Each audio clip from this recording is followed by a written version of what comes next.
story. And my father was a corrections officer. This man arrested me. So he cuffed me and then cuffed my legs and then tethered the two together. And then he told me, if I ever see you as a prisoner in my jail or if you work here, I will kill you. What am I? Jeff Logan, actor, model, and CEO. Founder of Became Nutrition. Creator of the #1 anti-aging pill. He inspires millions to stay fit and transform their lives. I'm sleeping in a Honda Accord. I lost everything. So when you lose it, I think you need to lose everything. What? I sent him 11 grand. I never heard from him again. No, I'm negative. I'm not gonna do it. She was like, well, you're in beast mode in the gym, but why aren't you in beast mode in every area of your life? And it clicked, just like an all around beast. How does someone learn that? How can someone adapt themselves to be tough like you? You gotta fail, because the failure is where I'm gonna learn. First million. Daddy's gonna pick you up in his new car. And I picked him up, and his face, the Lamborghini pulled up, and you can see he's just, oh, wow. You said semen retention. Oh man, you just opened up a wormhole, baby. Give me 30 days of semen retention and come back to me, bro. So I'm gonna start off like this. There's a quote that I like to go by, which is discipline is doing what needs to be done, even when you don't feel like doing it. From fitness to business to acting, how does that play a part in your life? I think that quote's amazing because it applies even till today. Because here's the thing, there's two types of people, right? There's the people that care about your problems and the people that are glad it's not them. There's no in between. The only person who does is maybe your mother if you got a good relationship. But as far as like doing the things that as far as like doing the things that you need to do and doing them like you love them, that's real discipline, because discipline is my currency. Like that's where the real riches are. Yeah, discipline's everything, man. Discipline's everything. Discipline's what makes you. And I suppose this is a great way to introduce who you are. We can see a couple of supplements there. Oh yeah. As well as your accent from the US. So let's just introduce the people who may be watching from the UK, may not necessarily know who you are. Obviously, all your followers are probably watching right now. Yeah. But who are you exactly? Who am I? Yeah, who are you? That's a loaded question. Who's Jeff? So Jeff and Logan are just two names. Yeah. Those are names that they gave me, right? That I had to like put a definition behind. It's like, words in a dictionary. And it's like, well, what does this mean? Because when you go beyond that, it's like Jeff and Logan, it belongs to me, right? So now who's me? A unique expression of a divine power. You know what I mean? Yourself. Yeah, bro. You got to find yourself and create it. And me, my name is really heavy because it's my son's name as well. So it's like, if I'm going to name this boy after me, I got to create something. Like I got to be the king so he could be the prince. So me, I'm a actor, CEO, founder of Become Nutrition, and I'm a beast. You're just a beast. I'm a beast. One way to describe it. What does beast mean? What is a beast? So I have a brand called No Beast Mode, right? And it was funny, when I wasn't in beast mode and everything in my life, my mother called me out, right? She was like, well, you're in beast mode in the gym, but why aren't you in beast mode in every area of your life? And it clicked. That's when the switch flipped off, man. So my quote, no beast mode, just be a beast, is being a beast in every area of your life. I'm talking about a beast father, a beast in the gym, a beast in business, a beast in spirituality, a beast in your finances, just like an all around beast. And right now, everybody's inner beast is under attack. So I suppose this is a kind of great way to transition into, I suppose, probably what you're known for, but also one of the first things you mentioned. You said your mother told you was a beast in the gym. Yeah. So I'm assuming by that you was always in the gym first, before business came, before health came, before or I suppose health falls into fitness, but before everything else, fitness was there. Right. So tell me about that whole journey. Where did fitness start from you? But before that, actually, let's just take you all the way back to understand where in the US you're from.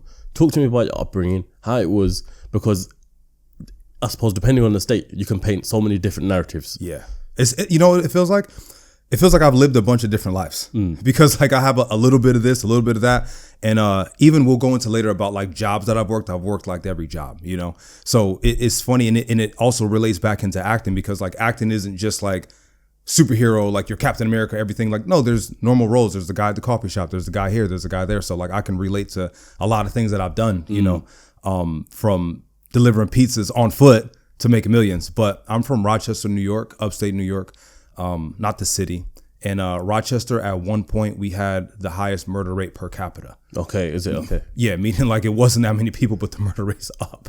And it's not something to brag about. That's just one of the statistics. And it was funny. People around were kind of gassed for being on a crime show called First 48, like trying to figure out the crime in the first 48 hours. Like, oh, we're on First 48. I'm like, it's not a good thing to be on. But yeah, it was a rough area for sure, and witnessed a lot of things. One of my friends here was asking me, what's the worst thing you witnessed? I was just going to ask you that as well. Yeah, shot, you hear gunshots go off, you look outside the house, someone's laying there shot, telling you to call the fucking cops. So, gang wars and stuff, and just kind of growing up in that survival mode. And I was never in any of that because like my father, I had a really strong father figure, and I mean still do, but it just he wouldn't go for any of that, and I'm thankful for that. So it was like I was around the mix, but I never got in it because I had a strong father figure. Even with having a strong father figure though, like a lot of us do, sometimes it's all upon yourself to make those decisions. And if you're hanging around those people naturally, just because you're in the area or you know these people, you're mutuals with that gang or whatever it may be, right, it could be easy to fall into the trap. So even with the strong father figure, what was that in your head that made you think, I'm not going to get any part of this? It must have been something within yourself as well. Because here's what I do. Like even from before when I knew how to like grasp that like going into the future type of thing, and like because I live in the future now, you know what I mean? But before it was kind of like let's weigh out the return on that investment. Like what's gonna happen? You know, like when we do X, Y, and Z, what does that equal? And you kind of see where the guys go, and you're like, yeah, I'm not gonna go to jail. Yeah, I'm not getting arrested. Yeah, I'm not getting a scar across my face or owing somebody. And what that comes down to is there was a coolness factor, right? So when you do self-validation versus like externalizing it and outsourcing validation, when you outsource validation, it's extremely dangerous. So it was me like self-validating and saying like, well, I don't need to do that to be cool. I don't think those guys are cool. But oftentimes it left me alone, left me in solitude, left me training alone.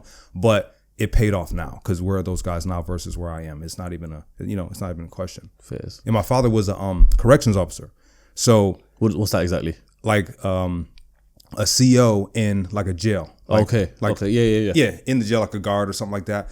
And mind you, he retired from there. And I remember one day, like it was like 10 kids in school, and because everybody's gone, they did take my kid to work day. Mm-hmm. I was like, Dad, why don't you take me to work? Like, why don't you take me to work with you? So you want to see what I do? I was like, yeah. I was like, you need to take me to work. I was kind of mad at him, right?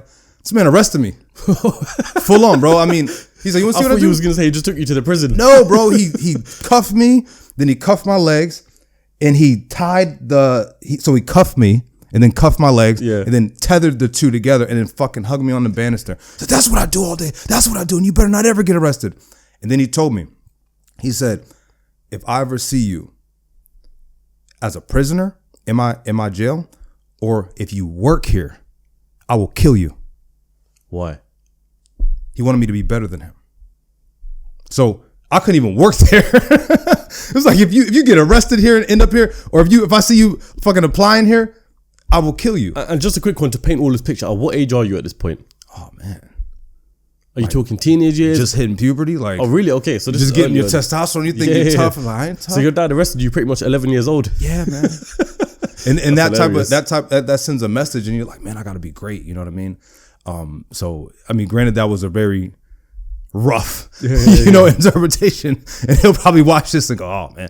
But like, it helped me. It helped me, man, because like I never wanted to do any of that. And then I look at my kids now. Like my son just turned 17 yesterday. Oh, 17. 17, right? Yeah. And I want him to be better than me, you know. And then my dad we got the same name, so it's like this legacy. My son is number 3, so it's building that legacy versus chasing comfort versus chasing softness and being safe. You know what I mean? I'm gonna come back to your kids shortly because I definitely think that's one of the most important, most powerful parts of this podcast. Right. But let's take it to, I suppose, your days and beginning in entrepreneurship or fitness, whichever one comes first. See, fitness was the foundation of everything, right? So it teaches you so much about life because you got adversity, which is the resistance, and then you push through it. Because think about the highest I ever got on bench press. Still, I have the record at my college. And oddly enough, my son got offered a full ride football scholarship at the same college I went to. It's like just history repeating itself. You know what I mean? Again, setting the example and, being the example versus, just talking about it. You know what I mean? I had this itch to bench press 500 pounds. That's about 250 kilos roughly, I think. 250 kilos. That's why? Yep. What insane guy would want to do that? Just being dominant. Just want to be stronger than everybody. One thing being dominant and one thing doing 250 kilos. No, because then you're stronger than everybody. And then they look and say, that's the dude who does 500. And my name is still on the wall up there. So did you do it then? Oh, I did it a couple of times, bro. Okay, damn. I did 535 4 times. So was that 4 reps or 4 separate occasions? No, 4 reps. Oh, okay, damn. Yeah, and funny enough, so it's just like building that up, right? And the coach, it was the day that I walked in there. When the quote that you said at the beginning, discipline is doing something you don't necessarily want to do, but doing it like you love it, right? So that day, I was I was the only guy on the team who had a kid. Like I had a kid at 19, you know what I mean? And I had to work. So, I mean, you got diapers and all that stuff. And I lived off campus. So I worked security. And then after I worked security again. So that night, and I had to go do the bench press record. I had to do the attempt at like 7 or 6 in the morning. So that night I worked 9 p.m. until 1:45 a.m. Just security. Mind you, I'm patting everybody down, making sure nobody has a gun, checking IDs. And then you go to the after hours at the strip club. The most shady people go to the strip club at like 2 or 3 in the morning. And you work that 2 to 5, right? And I got into an altercation that night. Had to pull out a firearm, and he backed down because only pulled out a firearm because he pulled out a knife. And he backed down with just verbal commands because you don't want to shoot anybody, bro. You know? But so I got that high intensity thing happening, and like I had every right to shoot him. He pulled a knife on me. I feared for my life. I could have easily did that, but then the cops come and all that. You know what I had to do? I had to go break the bench press record. So I go to school. This is a fucked up story. I go to school to break the bench press record. The whole team's there, right? I haven't slept. I'm off of 2 energy drinks, mind you. And I get down. It's on YouTube. This is on YouTube. I'm gonna find the video. You have to. And I get down there, and the coach has spotted me because coach had to spot you because he had to make sure that no one else was helping you. So he had to validate it. Yeah. And I get down there. It's 535 on the bar, right? And that might be a little bit over 250 kg. So I get down there, and what happens? My hamstring cramps up. And it goes up, and I look up. I said, Coach, my hamstring's cramping up. He said, find a way. And then he did this. He got ready to do it. So this is what we talk about, asking fucking unqualified people about shit that they're not qualified to talk about. So if I would have asked my grandma, love her to death, Grandma, my hamstring's cramping, I'm going to bench 500 pounds. Oh no, baby, just sit down, do it tomorrow, you know? But you ask the coach, he said, find a way. And then he got in the position to do it. So that put me like, oh, I got to do it now, you know? And I did it 4 times. Did it 4 times. Had the whole team watching. The record's still there because it equated to 565, but the reps that got done were 535. But it was that discipline that kept me in there, kept me locked in. And did I want to be there? Did my body want to be there? No, I wanted to lay down. I wanted to be comfortable. I wanted to decompress and all that. So I think back to the gym taught me about life, resistance, push past it, and build back stronger. Because if you're benching any type of weight, 500, and you push back with the same amount of force, 500 against 500, what happens? It's a stalemate. It don't move. So you got to push back with a stronger amount of force than it weighs. And that's what resistance is. So I think fitness taught me so much about life. Like, oh, we can push past this. Then you equate it to acting. Acting is a bunch of camera angles. Hey, do it again. Do it again. It's a rep. Yeah. It's a repetition. So it's like, oh, this is just another rep. We got to do rep after rep after rep after rep if we want to build strength. So I think fitness is my foundation for everything. There's one thing I want to come back to what you said there, because it may seem normal to you, but it's definitely bizarre to the UK audience watching this right now. What's that? You was working at the door, yeah, and you had to pull out a gun on this guy. Oh yeah. Now I know. So in the UK, obviously no one's allowed guns at all. Yeah. In the UK, correct me if I'm wrong, but all you need is a gun license, right? In the US? Yeah, in the US, yeah. Yeah, gun license. There's courses. Armed security. So you there's could courses. legally have that gun and pull it out on him. Oh, without a doubt. That's mad. I mean, you have to have probable cause. It's not just, just whipping around guns. No, it's you have to have probable cause. I've had a concealed carry license since you could do it. Since I was 21. You were 18, you could have a firearm. Got one at 18, and then 21 was the legal age for a concealed carry license. And I've been carrying a firearm every day of my life since I was 21. Mental. Yeah. Is it just like one of those things where you just pack it in your bag, same way a woman would put lipstick in her bag? No, because that lipstick, man, listen, you got to have it ready. So this is on my person. Okay. Yeah, this is appendix normally. That's the most comfortable for me. What was your dream when you was growing up? Because you mentioned football, so my automatic thought just says you want to be a footballer. Yeah, NFL, National Football League, professional level, and just didn't happen. It wasn't good enough. Okay, that was a simple thing? Yeah, wasn't good enough, but I tried everything I could. That's why I could sleep at night. Tell me the story of that, because I'm sure it wouldn't have been your decision to say, I'm walking away from football. I mean, I was strong. Like, I wasn't necessarily talented and skilled. I was strong. Strength was my thing, but you need more than strength, obviously, to play in the National Football League. And it was a lot of promises. Like I went to the Jet Stadium and I tried out for Arena Football League. And it was just this whole thing of people being in control of me. Like, oh, we're going to bring you in. We're going to sign you to the team. We're going to see if we want you. And it's this evaluation thing that I was like, I need to do something where no one's in control of me. Like, and that's where the beast got born, because it gets born out of pain. I put that on Threads the other day. I said, thank God for my pain. And some of the most beautiful things come from the darkest places. And I wouldn't trade my pain for anything, because if I didn't have my pain, I'd be fucking dull, you know? And when you think about a masterpiece or a sculpture, it's painful chipping away at that, because we got to get rid of this extra. We got to do it manually, right? So with football, I tried everything I could. I played defensive line. So I weighed about 300 pounds. That's a lot. Yeah. And I lost a lot. What is that in kgs? Roughly about 150-ish, 140. Oh, yeah. Mm-hmm. About 140. So I had to like mold myself down into a different position, because just to statistically speaking, I wasn't tall enough to play the position that I was in. So I was like, I need to be a fullback. And I was on the line, and I was like, I need to be in a more skilled position. I did everything I could, taught myself how to catch doing this. And I tried, you know, and I tried like hard. I'm talking about waking up 3 a.m, running miles and this and that, listen to all this motivational stuff. And I can look back and say, hey, bro, there's no more you could have did, you know, because in life, every moment that passes by is your legacy. It's not this legacy is built through like this elongated period of time. It's every moment is a legacy you're leaving, because the moment's dead. There's certain things that I can't do anymore. Like I can't, you know, ride a tricycle or play with my toys like a kid. So it's like, you have to be at peace with the things that are dead, you know? So like that for me is dead. I'm at peace with it. And I get to live a little vicariously through my oldest son, because he plays and he's 10 times better than I can ever imagine. Like we're at the games and they're like, Jeffrey Logan III, you know, I'm like, damn, this is crazy. They didn't call my name this much. I was just strong, you know? So it's cool that he got to witness that. But like that failure took me to take the reins of business and be in control of everything. So like I thoroughly enjoy that failure. Even though you get to terms with being at peace with it, there still must have been some point where you're heartbroken by the decision. Oh yeah. So go more deep into it. Tell me, because I know, like I said, going back to it, it might not have been your decision to walk away. Right. So if coach, this is how I imagine it happening, saying, yo, look, Jeff, we got to talk. You can't make the team, or whatever the case may be. What's your first instincts at that point right there, when you realize football's not going to work out for you anymore? What the fuck am I going to do? What am I going to do? I'm sitting here, and then the girl I was with at the time, she left. And like, I'm sleeping in a fucking Honda Accord.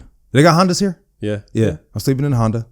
And yeah, bro, that was one of the lowest parts of my life. And I've also been low, but been financially high. So, you know, people say, oh, do you want to cry in a Ferrari or cry in a Honda? I've cried in both, and it sucks both ways. I don't want to cry, period. You know what I mean? They're like, you want to cry in a Honda or you want to cry in a fucking Ferrari? I don't want to be crying, bro. I want to be happy, you know? So, and it's funny, that's fucked up to say, like, you did both. And it was funny, I was telling my friend, the cars were the same color scheme. It was a white Honda with a black hood because it got into a crash. So the shit was miscolored. Mismatch. Then my Ferrari was white with a black top, just to fucking, you know, my internal, like, I need to like level up, you know? Yeah. But yeah, man, it was a very low part of my life. And I lost everything. So when you lose, I think you need to lose everything. Why? Because you get to build back. You get to set your foundation. You get to build back exactly how you want it to be. So how old were you at this point when you say you lost everything? How old was I? Because I had a kid already. So I was maybe like, Jeffrey might have been like 3. So I was 19, 20, 22. Okay, so to lose that at that age, you said, because it was almost like a snowball. You said you lost your girl, then the football career. Yeah. And then sleeping in a Honda Accord.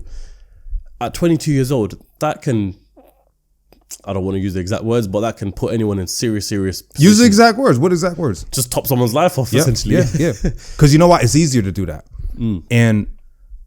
But when you see the light, because here's the thing about the divinity within us, right? We get to imagine. And say, well, what if it was like different? What if I like became, you know what I mean? Like, what if I got to take the pain and like, okay, the girl left. What if I like elevated myself so now she has to look at me, right? She has to come back. And then, you know, same chick, when I wrote a book, she texted me, oh, I need one of your books. Yeah. You know, so it's like, you know, you get to imagine yourself in the perfect scenario, and then you get to live in the future now, and it gives you a little bit of hope so you can like move towards that future now. And no one can control how you feel, right? Because again, like I said, you go back to there's two types of people: the people that care about your problems and the people that are glad it's not them, or the people that are both. I don't care and I'm glad it's not me, right? There's no in between. And yeah, the day sleeping in the cars, Walmart parking lot, because I thought you could sleep in the car in the Walmart parking lot, but no, that's only for like trailers and like campers and stuff. And the cop knocked on the window. So what are you doing? You can't sleep here? I was like, oh no, I'm going in. Walking around Walmart at like 2 a.m. because it's 24 hours. And I'm like, what the fuck am I doing? So you can't do this, bro. You can't do this. And so I went from that to, I said, if I'm working multiple jobs, that's going to eliminate the time that I'm sleeping in my car. So I was, I already had the night job working bouncing, but that was only on the weekends. So during the weekdays, like, they're not in school. So I got a job being a mall cop. I'm in the mall telling people to take your hat off, whatever. So I'm a mall cop, and then I'm security at the club. Then I'm a security at the after hours for the strip club, which is the most shady place in the universe. You're not gonna see your boy in a strip club. And I'm glad I got the trauma like early on, because when people say like, oh, the strip club is fun, no, it's not. No. You ever seen that place with the lights on? Never been there in my life. You know what I had to do? I had to clean out the trash can. You know what's in the trash can? At a strip club. I don't want to know. Yeah. Who's that one right there? Yeah. That's why they're like, oh, we're going to strip club. Demonetized for saying that. I'm like, I'm not going. I'm not going. Yeah, we don't want to get flagged. But yeah, I eliminated the time in the car, and until I can, hustle up enough money to like rent a room for my friend, and I did. And shout out to James for letting me sleep on his couch in Connecticut. And then I thought I wanted to be a police officer, because a lot of friends around me were police officers, and I was like, oh man, they're making $35K, $50K with overtime. I was like, this is gonna be amazing. And I went through all the bits of trying to be a police officer. Didn't happen. And that's when it's just like, you got the football, someone's in control. Then you got the police officer thing, someone's in control. It's like, what can I do where I'm in control? And then you go down to thinking about, again, fitness and muscle. You don't build muscle by accident. It's not, oops, I gained muscle. Oops, I shaped my body. So it's a very deliberate process through your rituals, right? And that's what life is going to reward. It's going to reward your rituals, not what you want. Because you go around the street, ask, who wants to be rich? Everybody does. Who wants more money? Everybody does. But who's going to do the ritual and who's going to be in alignment with it? That's the biggest thing. The biggest thing I preach, I have a elite group called Becoming the Beast, and my podcast is called Becoming the Beast. And it's, how much in alignment can you be? Right? And is success, is it really discovered, or is it just realized? Like, you know what I mean? Like when you uncover the layers of like who you're really supposed to be versus the world telling you who you are, and you're in alignment with your true self. You're like, man, this is who I always was. And the world tried to beat me up or try to like sway me into thinking that I'm not this, right? So I think once we get back to that core alignment to say like, wait, what am I? Without the opinions of everybody, without, because some opinions are not trying to hurt you. They just want you safe. Like my mother, like I said, love her to death. I was working at GNC, and that's where this came up from. I'll tell you about that in a second. And I was working at GNC, and she's just like, why don't you just try to like work your way up? You could be a manager. Like they make $50K. And it's like some of those watches that I'm looking at, and cars, like you need a little more than $50K, man. Like, but you fast forward to like, I bought her a car, and I bought my father a car, and I probably shouldn't say it. He probably gonna watch this, whatever. I'm looking for my son a car, whatever. Fuck it. Cat's out the back. So it's like, like when you fast forward to those instances, it's like, damn, well, I'm kind of glad that he did that. And me, the entrepreneur mind is a little sick. You know why? Because you look at everything from a perspective of an owner versus a consumer. Like I will go into a fucking anything. Everything is a business. The street, the pavement that they laid is a business. I wonder how much they did for that. I wonder how much this cost. How did that go? I wonder how much it cost to make this coffee shop. Like it's kind of a sickness, you know what I mean? Yeah. That I enjoy. You're analyzing everything in that sense. Everything, bro. It's a business. I wonder how much they turn over every year. Like, oh, this is cool. Oh, we should make one of these in America. Yeah. So yeah, man, it's building things up, man. You get to make a foundation when you're when you have nothing. I want to come back to one point you said there, and that was in all your dark times right there. You mentioned how when you was 11 years old, your dad arrested you because he wanted to show you that life and he didn't want you to be part of it. Yep. Your dad's clearly putting that discipline and resilience on you. So in those dark days there, what did your dad say? We didn't talk. No? No. Can we get into that? Or didn't hear from him? Not at all. he was going through his own stuff, you know. Okay, first. Yeah, so Damn, man. So then who did you turn to in those times? I would say God, the Most High. Did you find God, or was God always part of your life? No, I mean, you don't really find God, because this is what I believe. I believe God is within. It's that divinity that animates all of us. Like I said, we're all unique expressions of a divine power, whether you want to admit to it or not. And yeah, during those dark times, it wasn't really a person to turn to. Yeah, man, it was just like, it wasn't anybody physical to turn to. It was, what I knew was just work. I was like, all right, so I can work mall cop, night security, and then after hours security. And then I end up picking up a job at GNC. So I'm like eliminating the time in my vehicle. And then it's like, okay, now you're on a crash course. Okay, cool. 3 weeks in the car, whatever. Who cares? But now look, we built it up. We had this foundation. And yeah, man, during those dark times, it is no one to turn to. And sometimes in those dark times, the people that you turn to can take advantage of you. You know what I mean? So empires fall all the time, but that empire you build within can't fall. And that's what I was building. Yeah, it's beautiful. So now, what can you take from me? Nothing. Nothing, bro. Nothing. You know? So where does business come into this then? After all those dark times? Sitting in GNC. GNC is like a vitamin store. Yeah. We've got, have we got GNC here? Vitamin shop. Yeah, we've got GNC here, yeah. Okay, yeah, cool. Yeah. GNC. Yeah. Sitting in GNC. And mind you, I worked at one busy one, and then I realized that you could take over people's hours. So I had a friend, he liked to party or whatever. I don't drink. I've never been drunk or anything like that. And he was like, hey man, you want to take my shift? And I took a shift. It was in Cheshire, Connecticut. There's nothing popping in Cheshire, Connecticut. And this shift was on Sundays. How far is it from New York, from where you live? No, that was when I was living in Connecticut. Oh, okay. Because I was like fresh off of college, because I went to college at Central Connecticut State. And we're in Cheshire, but I would say hour and a half, 2 hours from New York City. Okay, yeah. And no one's in there on Sunday. So the best and worst thing you can give a man is time. Because what is he going to do with it? He's either going to fuck it off or he's going to build something from it, right? So I'm sitting in GNC and I just got to, and you're facing products, so you're pulling all the products to the front. No one came in there anyway. I'm talking about no one came in there. And I had a BlackBerry. No one's texting me, and so I'm just silence and solitude. What happens in silence and solitude? Start thinking. Things grow. Every seed grows in darkness, right? So I'm in here just think tank, right? And I'm looking, I'm like, well, why do they got that? I was like, I take this with that and I mix this with that. Why aren't they one product? Like, what the hell? It's like, oh, because you could charge 40 for that, 40 for that. Okay, cool. And I'm like, damn, if those were together, like people would love that, right? And I'm like, why don't I make it? Become Nutrition got birth from me being at one of my lowest points in life, like silence. And it just kind of came to me, because when you're, caught up in all the noise, you can't hear intuition. You can't hear intuitive voices. It's almost like a boiling pot, and there's a message at the bottom of it. You can't fucking read the message because the water's boiling. Or you got someone spooning here, and you can't read the message at the bottom. But when you bring everything back to the center, you can see that message, and that's what it got birth. And that story is like, I formulated these products, and I went to a manufacturer, and it was going well. It was like, I give him some money, boom, he gives me some product. I sell it. Money, product, money. Then I had one of the biggest like flips that I was going to do. I was like, all right, I got 11 grand. I'm going to give this guy. To me, 11 grand is like, oh man. Okay, so the product, so just tell me, so the products you've been getting off beforehand and you formulated, yep, you were selling them. Yep. You got rid of them. Yep. Okay, how was you selling them? Oh, just online. Just online. Just from my Instagram. Built your own store. Oh yeah. Okay. Yep. Built the website and everything, and yeah. I'm the model. I'm the lab rat. I'm everything. And then I sent him 11 grand. I never heard from him again. Okay, it disappeared. Insane. Never heard. Still. And was that all the 11 grand from like essentially the business? Yes.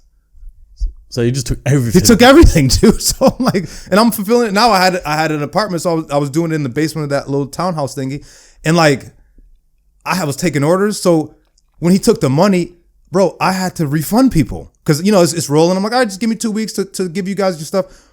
I had to refund people, so now I'm negative, and I'm like, what the fuck am I gonna do? That was the first time I got fucked in business, and with this manufacturer, it was more like, here's the thing that I'm happy about. I'm happy about all the adversity that happened because, one, my kids don't have to do it by default without knowing. Like Jeffrey and Damien and Nikita, those are my three sons. You're gonna know my pain. So if you choose to go that route, that's on you. But you know what I mean? It's not like you didn't know. So I believe we go through things to share with everybody. So like, yeah, that happened.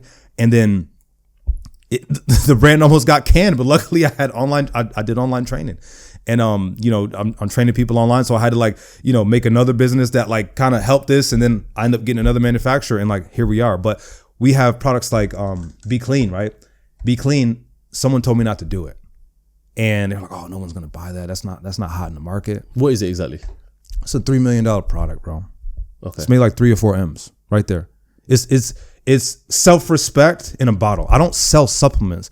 I sell a feeling that you can't get from anywhere else. I sell formulas that you can't get from anywhere else, right? I sell discipline because you got to do that every day. I can't be in your cabinet like, hey, it's time to take your supplements. You know what I mean? So it's like when I grew up, the girls, the media, the rappers, they're idolizing drug dealers, right? They're making that cool in my culture. And it's like, you don't got to sell drugs. They're not cool because guess what? Someone owns the image of that fucking rapper. So the coolest person is the business person sitting back, just quiet, watching everything unfold. Yeah, man. Yeah. So I'm like, business is where to go, and that product, hair, skin, nails, anti-aging is like the best product out there. Like I think everybody should be on Be Clean. Your mom, your grandma, everybody should be taking it, right? And it's something I created for everybody. I wanted to think, more, what can I do for everybody? Because pre-workout, your mom ain't taking it for, don't have your mom take the pre-workout, guys, So, but like, I was like, what can I make that, everyone can take? And that product, it took off because, there's real results involved, and the before and afters on people's faces are insane. And even I got a before and after where they accuse me of getting surgery. And I'm just like, that's how you know it works. Yeah. But there's one thing creating a brand and there's one thing building a name. Right. And you got to build a name, especially if you want to start a brand, because your brand isn't going to be easy to take off. Right. So how did you build your name in the whole process to make people trust you without even trying the brand? It's the association. So we live in a world where you necessarily don't have to be the best, but you do have to be the best at marketing. Because me and you, can you cook? Yeah. Can you make a better hamburger than McDonald's? Oh, 100%. Yeah. Exactly. Yeah. But no one's lining up, hey, bro. We passed the queue at like 2 a.m. last night. So it's not about the best. It's about, but McDonald's is in your face. You're like, it's right there. I might as well do it. Yeah. The commercials. You can sing the commercial. You know what I mean? So it's like being in their face. But what do they associate it with, right? In all the McDonald's commercials, what is everybody? Everybody's happy. So a Happy Meal, right? Everybody, they're selling happiness. So it's like, when you think about this, I wanted to align it with, because I really like designer brands, not necessarily like wearing them or anything like that, but just how much people idolize them. Like when I grew up, like, oh, you got this brand. It's the iconic brands. Yeah. So I'm like, why is it so iconic? Because of what it's associated with. So when creating Become, one, it's affirmation. Be lean, be clean, be ready. It's an affirmation because what we say out of our mouth is a spell. And if you cast the wrong spell, you can find yourself in the wrong place. So our words are powerful, right? Because think about Become, right? You be the thing, whatever it is, and then it comes to you, right? This is embodying the energy. This is beyond supplements, right? You're going to embody the energy of whatever you want to be. And once you're in alignment to it, you become this magnet and the world just gets out of your way. Think about somebody running down the street versus somebody like kind of just letting the world, you might end up on the wrong street, right? So it's being the thing first and then letting the universe get out the way and everything comes to you, right? Yeah, first. Let me see if you don't mind. Brand looks clean and everything like that, man. Your skin looks better already, man. just from holding it. God damn. Just from holding it. Gotta get paid for that one. Oh, man. When would you say is one point in your life where you felt on top of the world? First million. And when was that? 2019. 2019. Okay. It was very quiet. First mill was quiet. So that was what? You just hit 30s, I believe? Yep. Yeah? Yep. Okay. Just had a second baby. Yeah. I was living in California and like I'm watching the Shopify and it's just like mill, but there was no like, oh my God, the trumpets come out and everybody's like, oh my God, he's a millionaire. Like, no, you just go in the grocery store, like, get the fuck out the way, man. You want paper or plastic? It's very quiet. And that's where that self-validation has to come through. You can't outsource your validation because if you go chasing a feeling where if you were to ask me those days in the car where I'm imagining being a millionaire, it's like, well, it's going to feel like this. And it's like, no, it's very quiet, right? And it took, probably a year, like 10 months to do that in 2019. Then the second one came like 4 months later. And I'm like, oh, wow. The second meal. Yeah, like Damn. we're doing it now. Yeah. You know what I mean? And like, you're seeing like people losing weight and this and that. And like, oh, become change my life. And like, wait, this is a wave now. You know what I mean? So that was a pretty cool time. Or like getting something. Okay, let's just bring it to the material, right? Right? Whatever. We bring it to the material because why? We're material beings. So when people say materialistic, I hate that because think about it. We're materialized spirit. We're spirit in motion, all this flesh and all that. We're materialized spirit. So we're a material thing. Your blood running abundantly through your body is, you can say it's a material thing, right? So when we just have these things that are extensions of us, like a vehicle, we spend all this time in a vehicle, clothing, this and that, right? And granted, we don't have to be slaves to it or be in love with it, but it still matters. And it's still an extension of us because it's something that like, you're going to bring out of you. So when I got that supercar, that Lamborghini Huracan, matte black with a gray top, it was surreal. And I remember picking my son up. I told him, it was an iconic video. I don't know if you can find that video. It was a video that went viral and I just got it. And I was flying him in to Cali. I was living in Cali at the time and I was on a TV show as well. And then I go, Daddy's gonna pick you up in his new car. What do you get? I was like, you'll see. You'll see, yeah. You'll see. And I picked him up and his face, the Lamborghini pulled up and you can see he's just like, oh, wow. Then Dad gets out. He's like, wait, what? And we just cruised around all day. He was a little too young to drive. But, it was an iconic moment. And you get all this hate, all the comments, rental. Oh, you and your son are going to return it together. And I'm just like, and I put a bet. I said, if anybody wants to bet me $100K that's a rental, please. No takers. No takers since 2019. Because you could see the temporary plates on it flailing in the fucking wind. But yeah, like moments like that where you can't like put a price on it, like they're just like, wow, like did I really do that? Did that really happen? Like you wake up, you go outside, like it's Lamborghini out here. Yeah, it's wild. You did mention earlier on in the podcast that you went through a dark time as well. And this time you was in a Ferrari. Yeah. How does one go through a dark time in a supercar? Oh man, there? A dark time in a supercar. It was in personal life, and you don't plan for storms. You just got to be ready for them, right? You don't like this building, for example. They don't build a structure saying like, yeah, in 2 months this building's probably gonna have it's gonna rain, it's gonna snow. No. We have to make this building, the foundation, strong enough to withstand anything, right? And that's what I talked to you about. Like empires can fall externally, but that internal empire has to be strong. So it was a time where it was a divorce, and plenty of people got divorced. My parents got divorced, and it's not a fun time. And then when there's kids involved and then, everything's like, two different sides, it's not a fun time. So I would say that was the time where I'm in a supercar and I'm like, not feeling anything, just sort of numb, and everything is, I believe it's a frequency and you have to be within alignment. Excuse me. So if you're not in alignment, I'm talking about like everything, like, your family life, spiritual life, physical. Cause for me, if one thing drops off, like again, you're out of alignment. If one tire, if the axle is weird, you're driving weird. Right. So it's like that time period was super dark.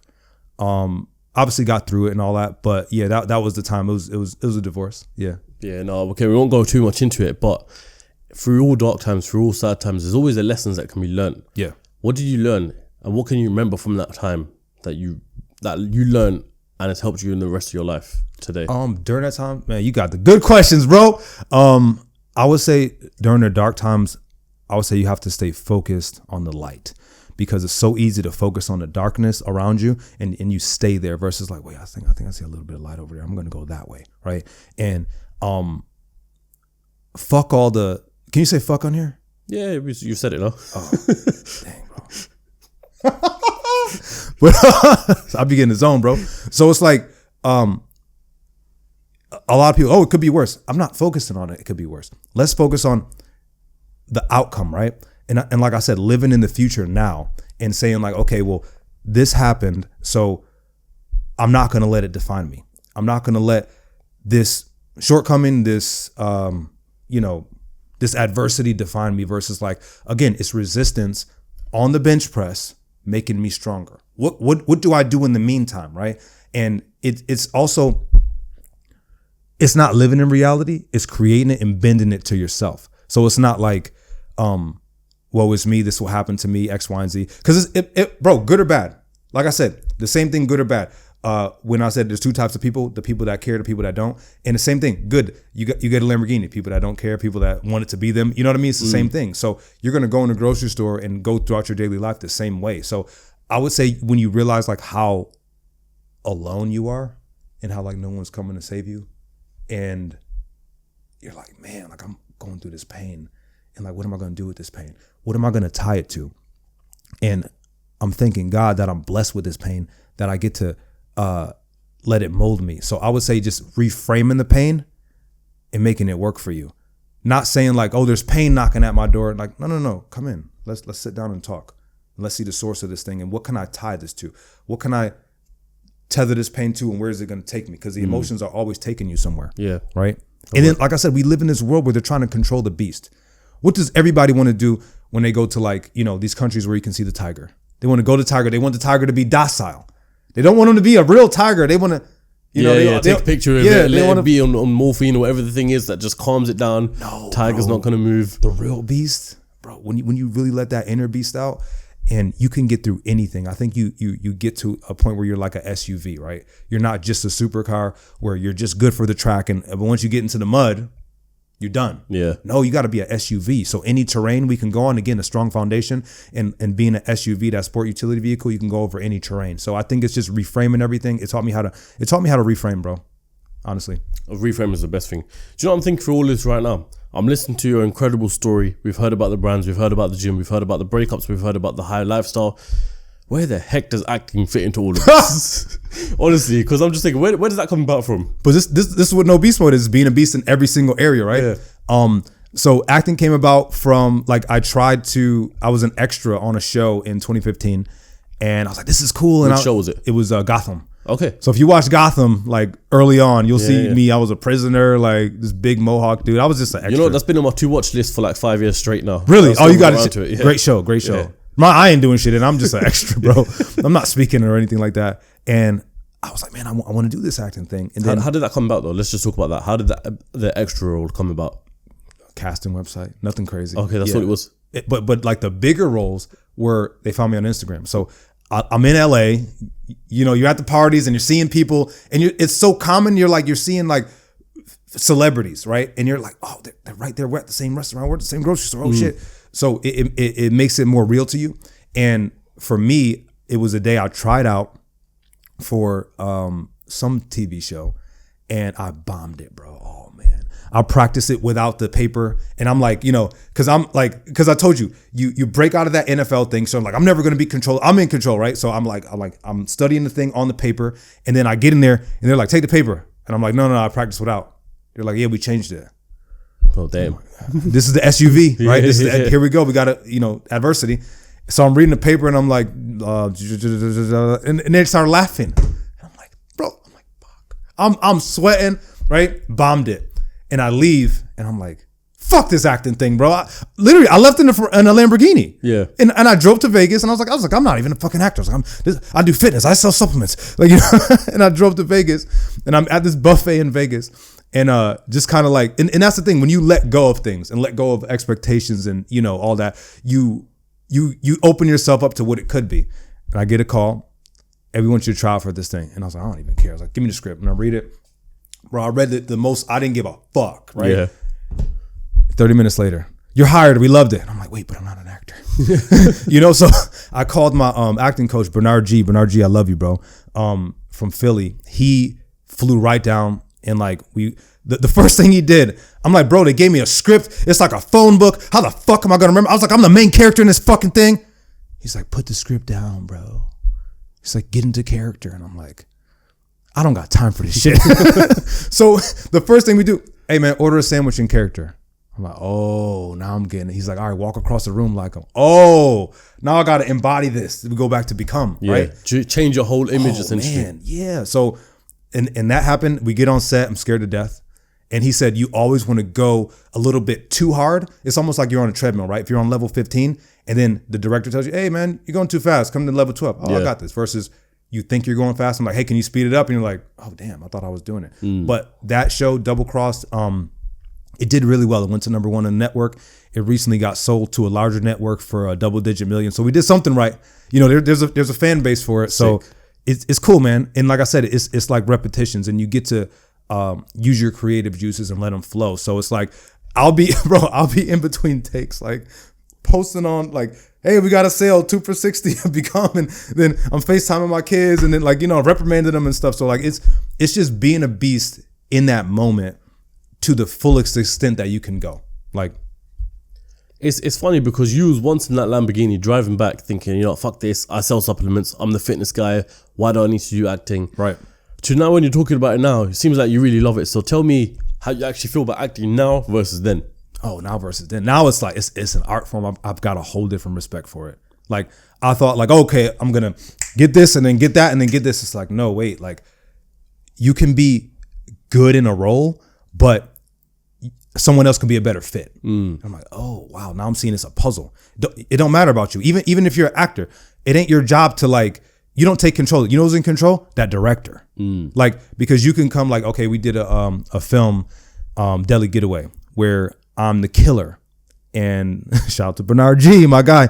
We practiced this over the top killer. I'm talking about like, you know, this big presence. I get on set, do the first take, and director's like, cut. He's like, what are you doing? He's like, no, he's a cool killer. Like, be smooth. Had to change on the dot. And I practiced for months this like over the top killer. So there's a certain respect that you have to like, and that's where discipline is. It's not like, oh, well, I practice this. It's like, that don't matter. That ain't the movie. You know what I'm saying? So I have a whole different respect for it. I have friends in the industry that are like, shoot, I have somebody in London right now. I'm not going to say his name, but he's filming a huge, you know, Marvel film right now. And I have just, like I said, a whole new respect for it where it's like, there's shit, Spider-Man. Yeah, man. I don't know Spider-Man. But yeah, it's cool, man. It's definitely a different perspective for sure. You mentioned something about acting there, which I kind of found really fascinating. And that was the whole process of, you know, when your coach came down and told you to really embody this character and step into this character. The instant thing I thought of was a lot of successful people do that and they embody someone else, whether it's their higher self, whether it's their elder successful self telling them stuff. Have you ever noticed yourself doing that since you've been able to learn this art of embodying someone else? All the time. Yeah? Talk to me about that. That's why I go to my higher self for advice. I have to have a meeting with me every day. How? Solitude. Quiet time. Meditation.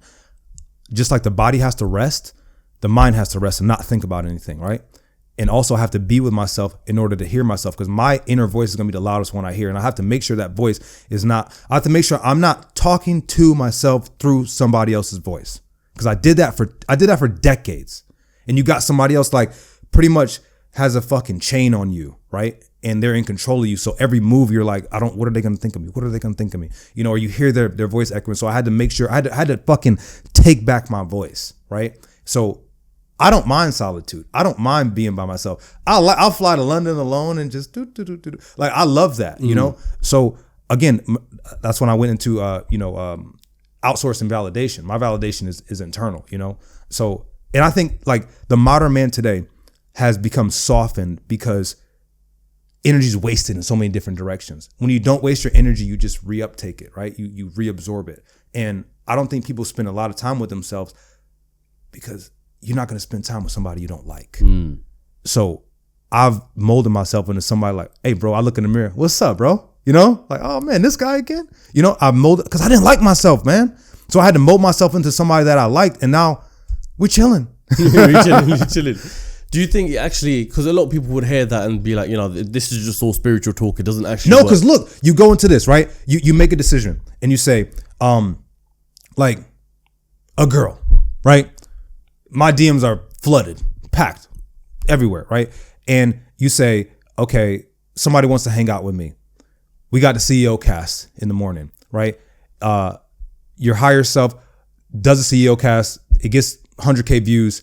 Everything's successful. The clips are amazing, as I'm sure you'll do. Yeah, definitely. And it's like the you that have already, this is small. The you that have already had this successful podcast. Are you fucking off that night? Are you staying awake? Are you going to sleep through the night, or going to be clear and concise to be able to put your thoughts together? You know what I mean? It's like, yeah, that's not in alignment. So that higher self energy, it keeps you in alignment, bro. Because you get to go and say, okay, well, the version of you that owns the supercar, the version of you that is successful, is fit. Or even you go into fitness, right? And you go to reach for it because nobody is force feeding you junk food. Nobody's force feeding you fast food. And you go to reach for it and you say, the version of you with abs and everything, like, yeah, is he eating this? Yeah. Do you know what? It's funny because I'm going through that fitness transformation right You now. lost weight, bro. Yeah, I'm I see it. I'm still trying. I'm no, because you pulled up and I was like, damn, he's doing his thing. Yeah. I mean, I was 105 almost 6 weeks ago, something like that. Right now, 96. Aim is to get to at least like 88, roughly around there. Right. I am an absolute sucker for chocolate. Yeah. That is my weakness. Yeah, you put chocolate in front of me, I'm taking it. you know how they make the small chocolate bars, candy bars, whatever you want to call it. That's not my size. My size, you get the big ones. Where that's my normal chocolate bar. Anyway, long story short, when I'm going on this fitness journey, my fitter self is telling me that's not what got you here by diving into that chocolate. Right. So now I'll find myself replacing that chocolate for things like nuts or rice cakes or whatever it may be. And I'm just thinking, you know what? This is actually working. When you think about your higher self or whatever you want to be, whatever you vision yourself to be, is making those decisions. That's where greatness comes from. It does. And greatness is the small things done right. And that lower energy is always going to be there. The lower, because here's the thing, it's all habits, right? So we were talking about successful versus unsuccessful people. There's no such thing as an unsuccessful person. Why not? Because if you're me, when I was poor, living in my Honda, that is success because I did everything ritualistically to get there. I was the LeBron James of being in my fucking car. Straight up, bro. Because you're thinking negative. You're letting people control you. You're chasing women. You're not in control of yourself. You're not doing semen retention. You're not praying. You're not doing anything in alignment with your higher self. So guess who's gonna present themselves? Your lower self. You're fat, out of shape, broke. That's success. Why? Because I did all the repetitions to get to that level. So it's not success or unsuccess. There's only success. There's only a result. You said something there that I'm gonna pick on. Because I've never ever had this conversation on Ceocast in the past 6 years. You said semen retention. Oh man, you just opened up a wormhole, baby. We got to open up this wormhole because I need to understand this. I've seen the concept of it on TikTok and all that sort of stuff, or wherever the clips are. Tell me the whole principle of semen retention, why it's important, why it actually can fuck up someone's life, and Because here's the thing. Don't comment on it. This is for the viewers. Don't comment on it if you have not tried it, right? You got a lot of people, again, we talked about unqualified. They're commenting on things. Why the fuck would I ever talk about jumping out of a plane? I never jumped out of a fucking plane. You know what I'm saying? So I'm not qualified to talk about it. I've done this, right? You're talking about the elixir of life. You're talking about how you got here, right? Millions of sperm getting created inside of a man, right? One, life force.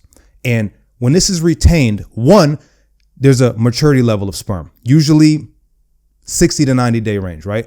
So half of the sperm that's going out is not even mature, right? So we have these fucking undeveloped, like kids that could be more than they are, right? We'll get into that later. But you got the sperm maturing, right? And once it matures, and it's getting reabsorbed into you. It's getting reabsorbed into you. And I got explained to it as something, it's gonna sound weird, like, you know how when something changes form and like a steam or a gas changes form and it's in the air. Yep. So how I got explained to it was that you're gonna mature, your sperm is gonna mature, and then it's gonna get reabsorbed into you, right? And with this reabsorption, we're talking about cognition, we're talking about spine, we're talking about bones, we're talking about all these features, right? And also anti-aging, right? And when you think about retaining a fluid that got you here, expelling it. Think about the guys that expel it on a regular basis. Think about, again, that beast, right? That the world wants to control. Like we want this tiger, we want this lion to be just kind of like docile. These are animals that have to hunt every single day for their food, right? And we become so comfortable where, again, people talk about post-nut clarity. No, you're just empty. You're just empty. You and then also it's through digital. There's not even a divine exchange. Like a sex is usually a divine exchange. It's a one-way street on a digital screen. You know what I mean? Like when the last time you seen a tiger jacking off? It's, you know, I don't even know if you can say it on here, but like it just doesn't happen because how would he have any energy to hunt, right? And our hunting is business, is, you know, masculinity and testosterone. Traditionally, when it's higher, you are less likely to conform. Yeah. And they need you to conform, right? So that's why, like, you got, you know, these subscription websites, OnlyFans, and what camera mom? OnlyFans, all you do is subscribe to OnlyFans. If you want to see a pussy, just look in the mirror. So they want you oversexed, less energy, and unretained. Because the retained man, he's going to be more cognitive. He's going to be smarter. He's going to be stronger. His testosterone is going to be higher, right? Or at the bare minimum, he's going to be more focused. The longest I did on SR was a year. 1 year, Yes, full year. Full year. And how did you come out of that year feeling? Wild. Wild in what way? Because with a year Wild. Yeah. That's when the M came. Okay. That's when the M came. Not to say like, oh, you're going to retain and then at the end of the rainbow, there's $1 million. But like, for me, that's what it did. That's what it did. It kept me focused. It kept me away from, you know, fast women and, you know, just being absorbed by that. And like I said, you see sex everywhere to the point where it's desensitized now. Before, when I was younger, you see a bikini like on TV, you're like, oh wow, now it's just yeah. it's everywhere. Literally. It's Instagram, everywhere. TikTok, freaking OnlyFans. They've got all these apps and stuff like that created for it. It's desensitized us. So Yeah. it's like when you retain and you reabsorb your sperm, there is a benefit to it. And don't hit me with Google and like, oh, I Googled it and Google said, you know, this and that and in your prostate. Listen, just try it. Like, and you'll get to these markers. You'll get to this 30 day. You'll get to this 60 day. You'll get to this 90 day. And now you're like, oh, wow, my voice is deeper. My test is up. My gains are different. I feel different in the gym. I'm more confident, right? Because when you're empty, let's say you're empty and someone kicks your door in, you're useless. You're on your back. You're just submitted. Yeah. You know what I'm saying? So I'm a strong believer in that. Like a lot of my clients, I put them on that to get their head straight. And no one has came out and said like, oh, like this is bad. Like, you know, I'm less successful. Like I got guys 22 years old. And it's funny because what I don't do, I don't let them make the same mistakes that I did, right? And this kid is 22 and like, I'm usually one for, you know, like dreams and stuff like that. This kid, Ulysses, shout out to Ulysses, he's probably gonna watch this. I make them make goal boards. He made a goal board and he put a Porsche Taycan on his goal board. And he's like, yeah, this is gonna be my first car. I never had a car before. This is gonna be my first one. And I'm like, all right, bro. And he did it. He did it. Part of his regimen, obviously training and all that, was semen retention. Bringing back your core, calling back your energy to yourself, right? Because think about it, you're living in a world where they're telling you, you know, that this is the norm. I don't want to do anything norm. Fucking McDonald's is the norm, and guess what? You're gonna have a normal body. That's the norm, right? You know, you like chocolate. That's the norm. To be a lion, to be a tiger, to be whatever, a beast, you go in and say, you know what? That's always gonna be there. And I don't have to choose that today. Because again, and then when you're fit, you're like, man, I don't even want that shit no more. Yeah. Literally, you don't even want it. You're getting away from all those habits right there. No, but semen retention is, oh man, it's beautiful. There you go, people. You want a Porsche, you want success, stop busting a nut. You have it right. Just give me 30 days. Just give me 30 days. Anybody talking shit in the comments, give me 30 days of semen retention and come back to me, bro. Come back to me. Give me 30 days and cut it out. Cause like I said, you're giving energy to that fucking digital being. It's not even real. It's not even fucking real. Do it. Get back to this podcast in 30 days and let's see where you are and where you feel. Just give me 30. I think it'll be the best thing. Just give me 30 days. But there's a lot of everything you're saying right now in your whole story that comes with mental toughness. Right. How does someone learn that? How can someone adapt themselves to be tough like you? Fail. You got to fail. You have to. No option but to fail. Because if I was going to make an M again, I would just want to fail faster. I want to do the same things I did, but just fail faster. Because the failure is where I'm going to learn. Because that's what happened. I was a geek with bench pressing. I was obsessed with bench pressing. And I'm like, you know, what are the muscles that help with this? How can I do this? And the form and everything like that. And I would get to a thing and I'll fail. I'll get to 500 and I'll fail. Or I would like, you know, tweak a little a fiber or something like that. I'm like, damn. So what can I do now? Maybe did I have my back too, you know, was the arch too big or was I not gripping the bar enough? So now you get to go back and analyze after you fail. So if you're just in the realm of want, right? Desire, like, oh, I want to do this. I want to do this versus like, I'm going to just go do it. Let's see what happens. Like, hey guys, I got a product here for sale. As soon as I make one sale, oh, it's a wrap. It's over, right? Because now now I know I can do it. Or if somebody else has done it, now I know I can do it, right? Or if they didn't do it, classic, I could be the first one. I could prove everybody wrong, and I could say, look what I did. You know what I mean? And I was the first one to do this. So I'll say the mindset is something that's what changes, because the physical is only going to be, it's a shadow, bro. Fame, money, fucking cars, anything. It's all a shadow of who you are on the inside. How tall are you on the inside? What shadow are you going to cast externally from what you are inside? Yeah, straight. There's one thing you said earlier, which I'm going to come into, and it may seem a bit conspiracy stuff, but you said when we were talking about semen retention, they put stuff like OnlyFans out there. They make it all digital. They make it easy to access. Yeah. Do you have a theory behind that? Of course. What is it? Think about in war. It's classic war stories. I don't know the exact details. Don't quote me on the exact details. But they're just like they sent all the soldiers. I know exactly what. Yeah, they send the soldiers like Playboys or something, and obviously that leads to masturbation, and that leads to release. So it's like, again, after your release, they did some shit online where it was like sports science, and they're like, let's test your testosterone after you release. That's cool. Yeah, of course you're gonna have a spiked release, spiked level of testosterone after a release, which can be healthy. It's, like I said, especially if it's a divine exchange. But how many divine exchanges are you having versus a digital exchange? Why is it so easy accessible? Why, like, some people don't even got to go past Instagram, right? And it makes you question, because again, when you're in your real self energy, your best self energy, when your test is high, like I said, you are less likely to conform. Look this up. This is statistically shown. You are less likely to conform. You're going to question it. Like, wait a second. Why is this so easy? And why are people who don't have a talent, your body's not your talent. It's just not, you know what I mean? Like sexually. And it's like, I don't know. Like I think it's a setup for sure. Yeah, no, 100%. I agree with you. I want to come back to one point earlier, which was when you hit your first meal, because that is a really, like, someone can easily celebrate that for a long period of time. And then what happens is you can end up getting yourself into the comfort zone where you slow down because you're happy with your success. Right. As a man, I can see this straight away from you, that you're constantly trying to get yourself out of the comfort zone, whether it's diving into acting, whether it's diving into creating a brand, whether it's diving into fitness. How does someone stay out of the comfort zone, and why should they stay out of the comfort zone? There's no growth in the comfort zone.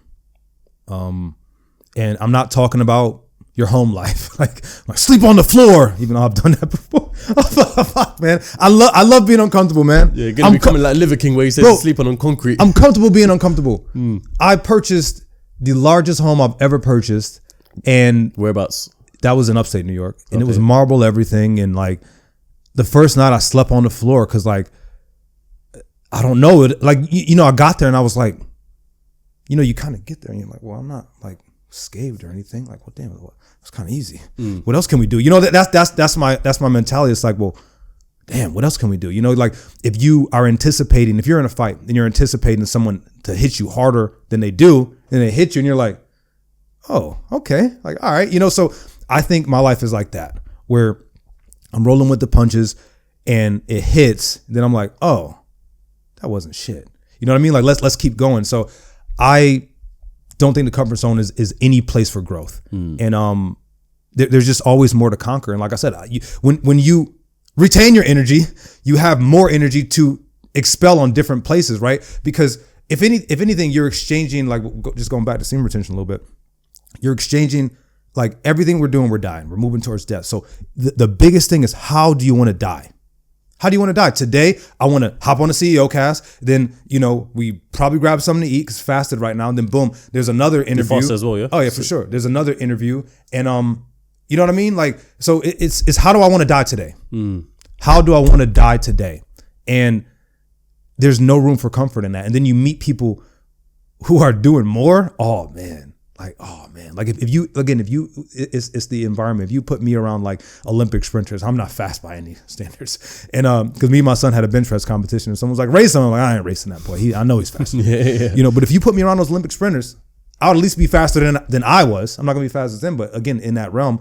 And I've seen people like, I met a guy, shout out to my guy Jacob Herman out of Nashville. He I don't know, we were into like March and he already had like his flight miles were in like the 6-figure range. Like this dude is on a plane like every 5 days is on a plane somewhere. And I'm just like, man, like I want to be doing it like that. So I like being around other hitters. And yeah, man, I've never got anything good from being comfortable. Yeah, I mean, they say what you're saying there right there is like you hang around 5 millionaires, eventually you become the 6th. Without a doubt. So how much do you think that, I want to know, the people that you hang around with right now, how do they influence your life and do they help you become a better person day by day? Yeah, I don't hang around anybody that wouldn't call me out. I don't like yes men or yes women. Yeah, people should get away from that straight away. Yeah, there's no way. I want to be called out. I want to be, hey bro, but you said you were going to do this. It's like, oh man. And granted, I rarely need to be called out because I'm calling myself out. Yeah. You know what I mean?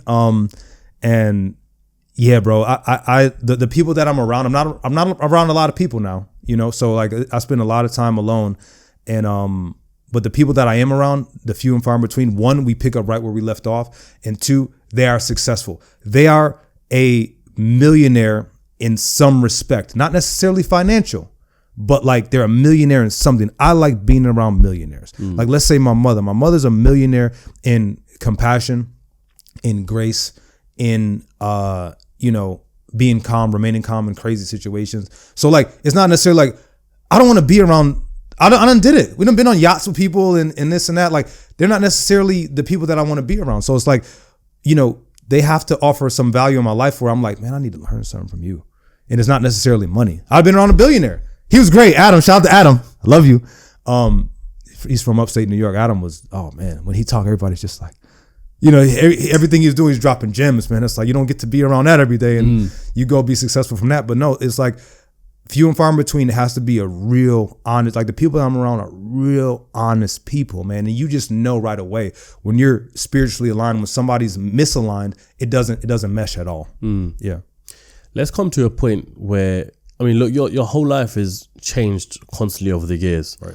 But I want to come to a point in the podcast where maybe, arguably, it might have been the biggest change of your life. And that's kids. Because you said your eldest is Jeffrey? Yep. 17. Eldest is Jeffrey. So tell me, when he was first born, what was your instant thoughts? Because you said he was born in I was 19. You was 19. So you were still early in your journey. Yeah, I was playing football. Still hadn't figured out life yet. Nowhere near where you are today. Right. So with all that being said, you still got to figure out life. And then your son comes along. What's your first thought in the hospital? First thought was, it wasn't real at first. When you see the face, you make eye contact, oh man, it is the realest thing ever. And at that very moment, I had to be a man. I didn't know what a man was necessarily, but like every good representation of a man that I've witnessed, I'm like, well, I'm trying to like buffet, like let me get a little bit of this, let me get a little bit of that. That's a man. Yeah. And I knew I had to be a man very, very quickly. And I believe men were, it's gonna sound weird, I believe men were older when I was 19. Like I look at him, 17, 18, he's 2 years from 19. He better not have a baby, but like I couldn't imagine, like, I was a little bit more grown. I was more mature. And because I think we had less distractions, so we got to live more life. And immediately, straight away, I was like, I have to be a man because he's gonna follow my example. And bro, look, the same school that I went to said, hey, here's a free ride. You get to go to school for 4 years for free. And I'm like, granted, daddy don't gotta pay, but like, you know what I mean? And we're going back to the same school. They want me to give a speech to the kids. So I'm just like, I'm calling them kids. Fucking, they're not kids. But like, it's like, and then again, my name is still on the wall. It's still on the wall. And it's like, these are the things that I've done, because the first thing that happened was, as soon as, she was my wife at the time too, his mom. Like I never had a baby without being married. Like your boy, I do it right. But it was like, I remember her sister, shout out to April, love you. She was like, oh, you got to come back home. You got a baby now. You got to come back home. You can't be playing football. It's a wrap. It's over. And I was like, nah, like I'm gonna watch this. I'm gonna do this. So, and I, even the coaches were like, bro, they were not supportive. The coaches were like drill sergeants. They're like, Logan went and had a baby and da-da-da. And I'm like, damn, I thought I was gonna get support on this. So I was like, oh, now I got to show y'all that I can be a father and still play football. I can be a father, still play football, still work security at night, try not to get fucking shot, and come back in one piece and do it. And I did, and it was stuff like that he got to witness. And I say, hey, look, man, you want to go the hard way? I showed you how hard it could be. And, some of his cousins have kids now, that are around the same age. I was like, hey, you want to go the hard way? It's right there. Go ahead, pick the lower energy. Go ahead, pick it. He's like, nah, bro, I'm good. I got him retaining. Come on, bro. I got him retaining. And when you think about the retention, it's going to magnetize you because you're sitting here on a fucking digital screen. The woman is nowhere near you. We're talking to men right here. The woman is nowhere near you, and you can get aroused enough from a digital image to excrete, right? Life force. Like, that's how strong your mind is, right? You're not looking at how strong your mind is. So what happens is the decision-making process is going to be magnetized. So because he was like, what is it going to do for me? I said, you're going to be able to make a choice and it's going to stick to it. I said, I want you to do it. I said, give me a month and then I want you to make a choice after that, right? So he made a choice. He says, I'm going to catch the ball, right? Kick return. I'm going to catch the ball and I'm going to run it back, which is, it's like damn near 100 yards. And I said, okay, cool. That's cute. I want you to do it twice. He's like, twice? Like, what? He did it 2 times back to back. Damn. Because the boy's magnetized, bro. Ooh. Sorry. I just like, you know what I mean? It works. It works. Long story short, it works. And again, I get to set this example. And like, being a father was the best thing that happened to me because I don't know where I would be. I don't know where I would be. And now I get to be a different dad because you're a father when you ain't got nothing. Then your father when you're better off financially, and it's I get to be 2 different dads. But still, I still like to put my younger boys in situations where there's adversity, right? I really like that, and I even learned something here when I was here because my 2 bros that are here, they're so close, and I'm like, man, y'all so close, bro. And he schooled me on it, so I get, like I said, everybody I'm around, I'm learning from. Shout out to Muhammad, and it's like that's what I do. I'm around people that teach me, and yeah, man, being a father was arguably the best thing to happen. And that's what I pray for too. I pray for 3 boys because my dad has 3 boys. So I was like, I want to be like him. You know what I mean? And, we don't listen to what our parents say.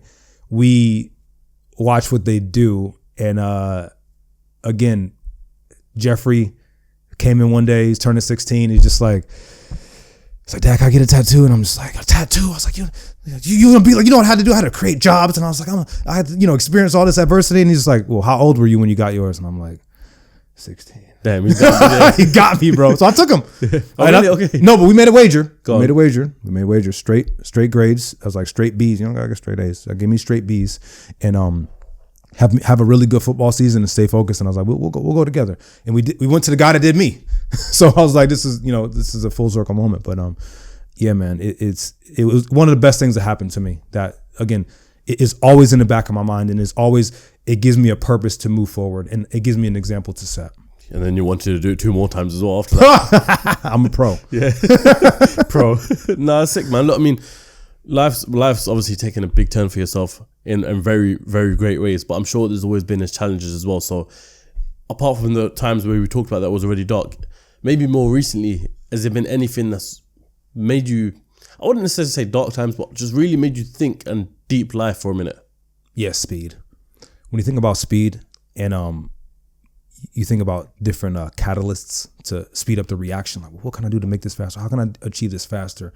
And then we live on a social media plane where everybody's getting it, bro. Who's posting like the low light reel? It's all the highlight reel. Like even people that I don't know, like, bro, they're making things look like they're better than they are, right? Everything's a catfish, like the restaurants and everything.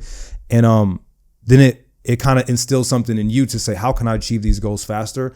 And being an entrepreneur, being a solution-based person, you're like, okay, well, I can do this, and it should equal this result. And when it doesn't necessarily, because things have to be molded.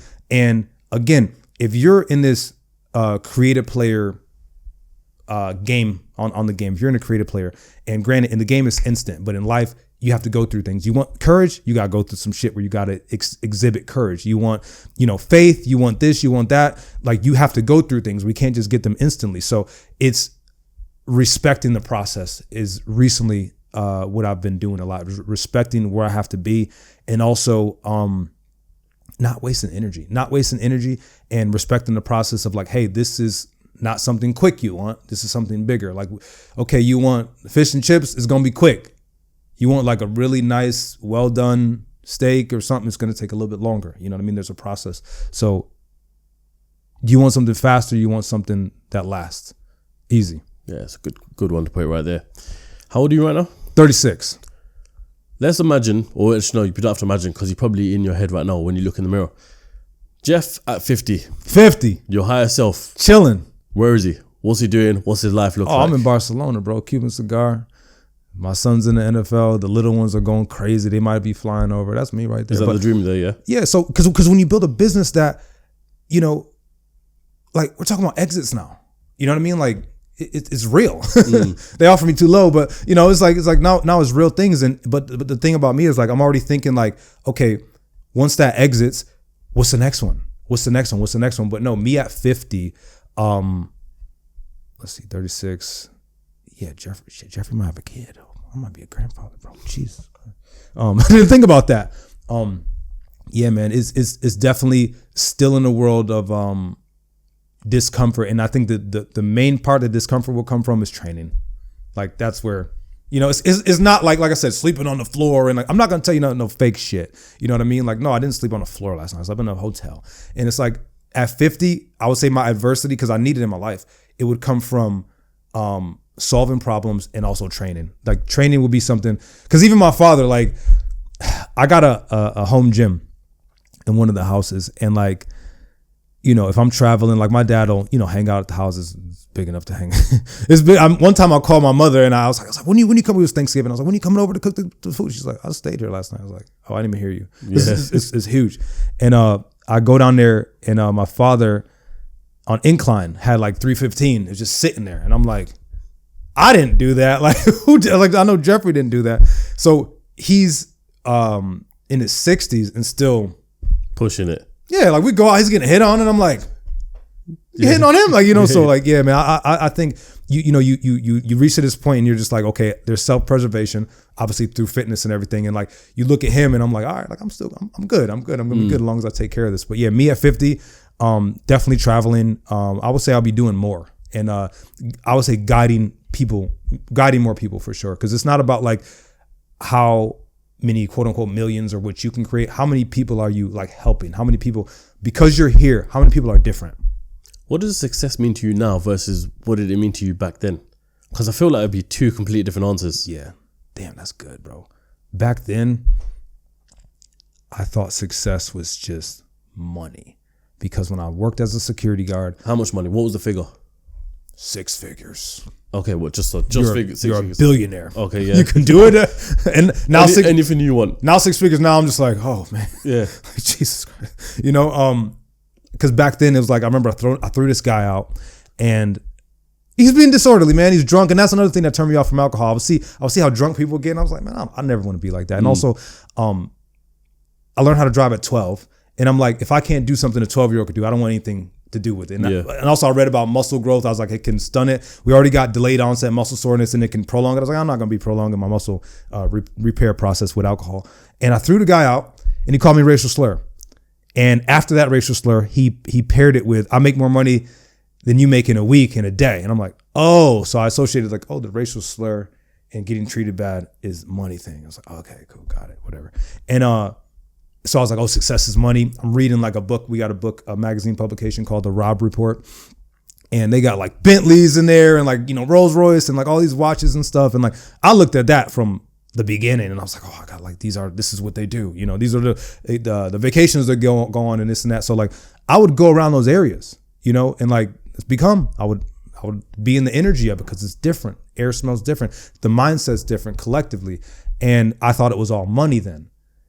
But as I started to solve problems, oh man, it's not about money at all. Like I said, money's the shadow. Like when you solve problems, when you got people telling you like, hey, look, I got off a prescription medicine for my skin and hopped on Be Clean. You're like, wait, what? We're really changing. Hey, I had a burn on my face, and like it got better. Hey, I had hyperpigmentation. It's like, hey, I feel confident now. I don't wear filters and makeup now. It's like, oh damn, like there's something here, and that's way more rewarding than a car, than a figure or anything like that. So I would say success then, I thought it was money, because again, that's all you see. But now success is more of a feeling that has nothing to do with money. Success is like a slow morning, or being in control of your stuff and being able to just turn the switch off and like at the park with my kids, eating ice cream. You know what I mean? And really being in the moment, not being like, all right, we're at the park for 30 minutes and then we're going to leave here and then they're going to go to bed and like we're on the structure. No, like let's get lost in the moment a little bit. You know what I mean? And again, slower mornings, or I think success is things on your terms. And again, by definition, success is moving towards a worthy idea. So if you're any way, shape or form moving towards that, you're successful. You know what I mean? A lot of people, when they think it's just money, they think, oh, I'm not successful. Oh, you're very, very successful. You know what I mean? Or somebody like my grandmother, right? I'm like a professional at going to funerals, and I've gone to funerals since I was a young kid, and I'll always look to her. She'd never be crying. She'd never be out of character, and I was like, man, she's strong. You know what I mean? So in that realm of family, she's very successful because I'm leaning on you. Yeah. You know what I mean? So I think success is a feeling. It's doing things on your term. And again, if you're moving towards something, you got to realize you're successful and you can't let the world define your success.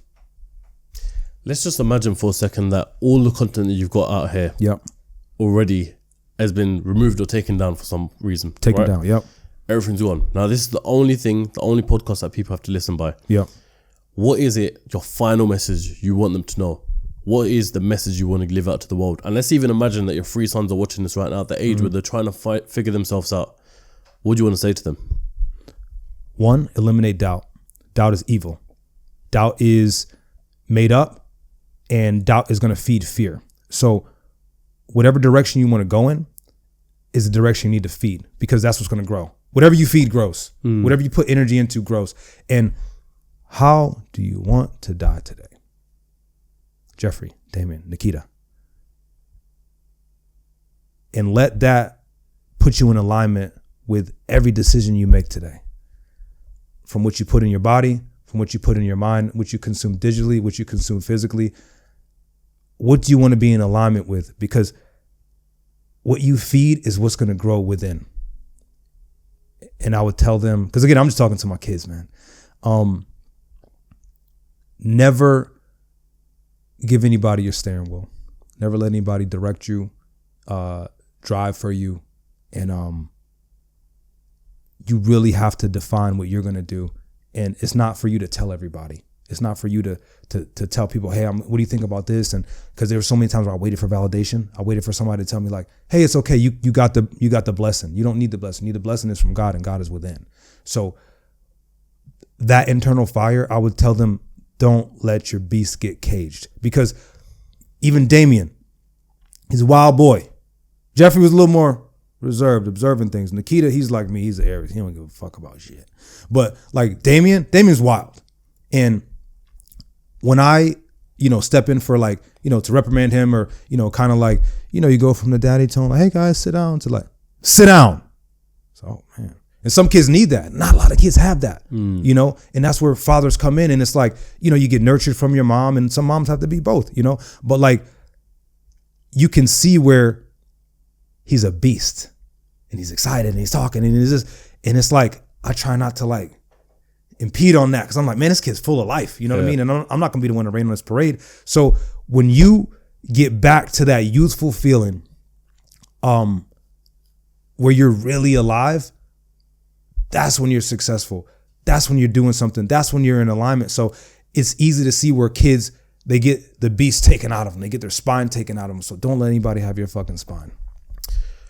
Jeff, I want to appreciate you very much for coming on, man. And you know what, I'm just going to say, this is why I love Americans, man. You lot speak with so much passion, so much charisma. We definitely need to get more on. Thank you, bro. I want to ask you one last question. If there's someone that you know that you would love to see on this podcast, who would it be, and what's a question you would want to ask them? Who would it be? Oh, man. I would want it to be me, like you said, at 50. Let's do it. Let's do it. I'm still going to, hopefully, inshallah, I'm going to still be around. I'll see you in a couple years. That's it. I was kidding. No, like, honestly, man, I don't know. I don't know. Like, I really don't, I don't know. It's difficult. And it could be anyone. It could be anyone, really.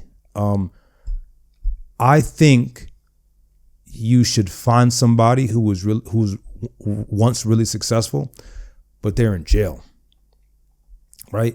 To be like, what would you do if you were out? Like somebody on some like death row type shit. You know what I mean? Like, what would you do if you were out? And then this, it might be somebody in America or whatever. just to see like what people wish they would have done. And this is somebody who's alive, because you see, oh yeah, if somebody on their deathbed, hey, be more kind, be this. It's like, no.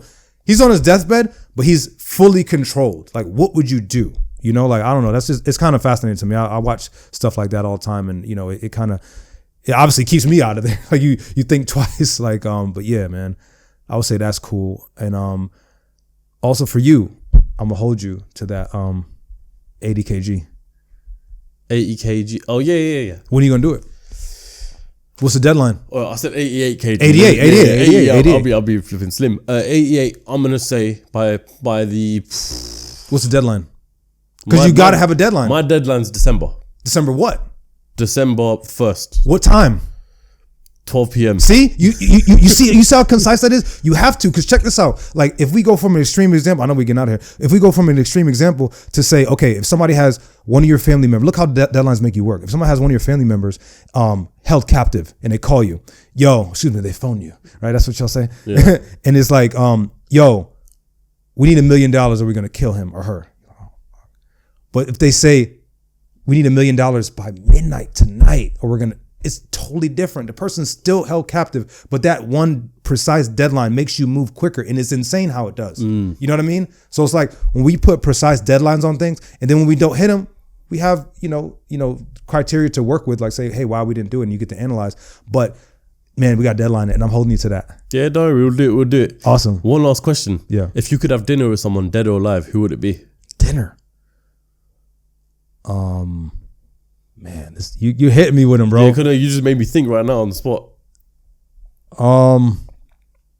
Probably somebody from my ancestry. Yeah. Like, like where did I get my last name from? Because I dug a little deeper, but like you don't get to like see that side of your family. Like you just hear stories and stuff, but it's more like, and someone passed, I want to say earlier this year, and like I got to go, and they were telling me stories about my grandfather, and I'm like, wait, what? Like, oh yeah, he was on a private jet and this and that, and he was like dating somebody from another country. I was like, wait, what? Yeah. So like, so it's like, you want to preserve certain legacies. So I would say somebody from my lineage to sit back and just absorb and be like, well, how can I keep this thing going? So I would say that. That's a very interesting answer. Yeah. Well, look, if people want to find you, follow you, if they don't already, where can they do so?